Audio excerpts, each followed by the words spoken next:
Shema Yisrael Adonai Eloheinu Adonai Echad. Ok, donc là ça démarre, on recommence à zéro, parfait, super. Donc Tissia, on a eu l'occasion de se rencontrer encore ce week-end sur Montbéliard où tu organisais un stage. Et bon, c'est pas dans ce cadre-là que je voulais faire cette interview, mais c'était dans le cadre du chant sacré que tu pratiques et que tu enseignes.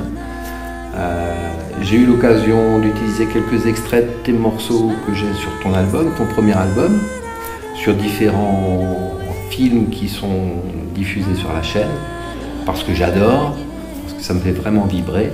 Et je voulais simplement peut-être qu'on fasse le lien entre le prana et le chant. Si lien il y a, mais je pense qu'il y en a un. Et donc je te laisse me parler de ça si tu veux bien.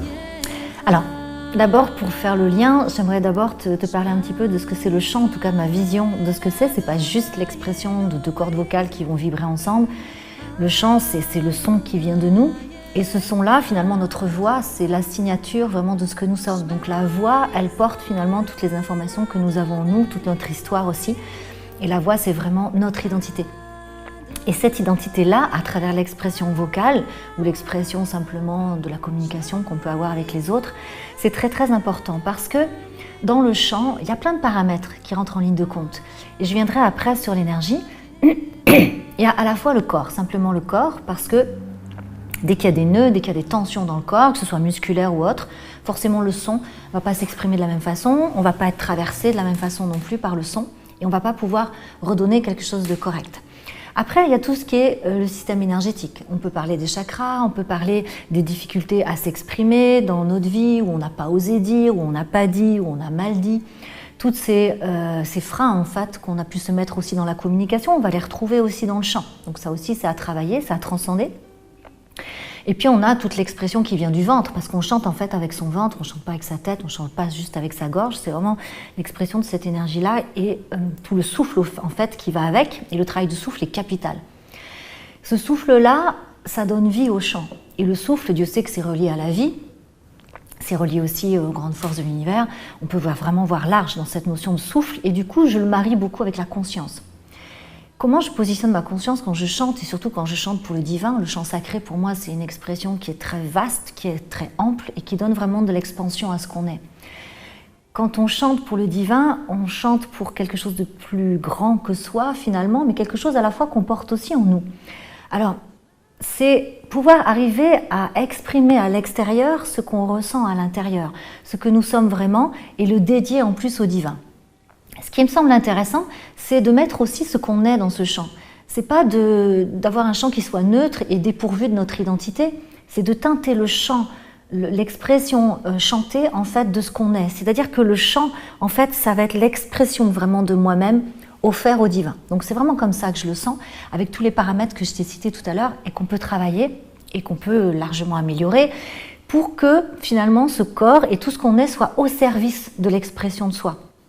Que tout ça, ce soit juste l'instrument de la vie, finalement, et que ce son, cette vibration-là, soit porteuse, en fait, de vie. Et plus ce son est libre, en fait, de tous les éléments dont je t'ai parlé tout à l'heure, et plus on met de la conscience, et plus on met de la teneur, et plus on va donner, en fait, de l'ampleur au chant, on va lui donner une dimension différente et une intensité. Et ça rend le chant vivant. C'est pour ça qu'il y a des chants qui nous touchent profondément, d'autres moins, parce que le chant est vivant, le chant est porteur de quelque chose de grand, de fort, de puissant et qui vient finalement en lien avec toutes ces forces de l'univers, à toutes ces forces de vie qui nous entourent. Et pourquoi ça peut être une nourriture aussi, quand je chante, c'est une nourriture. Parce que finalement, je viens faire vibrer mes cellules, je viens faire vibrer mon corps, je viens faire vibrer tout mon champ d'énergie, tout mon champ d'information, mon champ vital. Et tout ça en plus, je le relie en plus au divin. Je ne chante pas juste pour moi. Le chant sacré, c'est chanter pour la vie, c'est chanter pour toute cette notion en fait qui est au-delà de nous et que nous portons aussi du coup en nous. Et dans cette conscience-là, en fait, on vient au-delà, si tu veux, un petit peu de la matière. Et dans cette vibration qu'on arrive à générer, c'est une nourriture vraiment à la fois pour le corps, du coup on vient dans l'autre sens, et à la fois pour l'esprit, à la fois pour l'âme, parce que ça vient émettre quelque chose de très fort. Et quand on arrive à faire émerger cette force-là et cette dimension-là qui est profondément en nous, du coup, on vient, entre guillemets, ensemencer en fait tout notre champ, on vient ensemencer qui on est et on est porteur du coup d'une vibration et d'une teneur qui n'a rien à voir avec une expression qui est juste un petit peu plus plate et un petit peu plus en lien avec une réalité physique. Donc en quelque sorte, ça peut être un outil pour se connecter bien entendu au divin et pour se nourrir de cette énergie universelle. Et à la fois pour se connecter à soi aussi, parce que finalement c'est un ensemble. C'est à la fois se connecter à soi, et on est finalement un pont entre le ciel et la terre, et ce pont entre le ciel et la terre exprime finalement la reliance tertielle dans la matière, qui est notre corps. Donc finalement on est là. Et cette reliance tertielle dans la matière, qui est notre corps, s'exprime sur la terre. Et c'est dans cette expression-là où on relie tertiel, et dans cette expression chantée, finalement, on le dédie au divin, et à la fois au divin qui est en nous. Donc finalement, c'est un tout entre ce divin auquel je m'adresse, mais ce divin qui s'adresse au divin finalement. Donc finalement, on crée cette reliance entre ce que nous sommes profondément et ce que nous croyons être à l'extérieur de nous, qui finalement est la même chose. Et en termes de nourriture, c'est parce que je retrouve finalement mes origines, je retrouve mon essence profonde et je retrouve vraiment cette énergie de vie, cette force de création en fait qui est là, qui est vivante en chacun de nous, et quand elle s'exprime, elle nourrit forcément.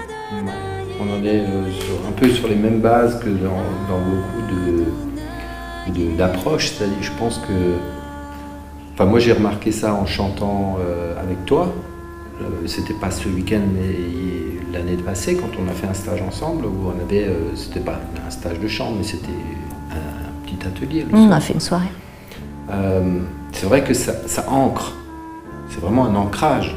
Alors c'est vrai qu'on chante pour Dieu, ou pour le divin, mais moi je sentais vraiment dans mes cellules que ça ancre vraiment. Je pense que c'est comme disent certains chamans, enfin en général dans le chamanisme, on sent pour pouvoir se connecter vraiment là-haut, il faut vraiment être ancré, quoi. Et pour moi j'ai senti ça avec le chant.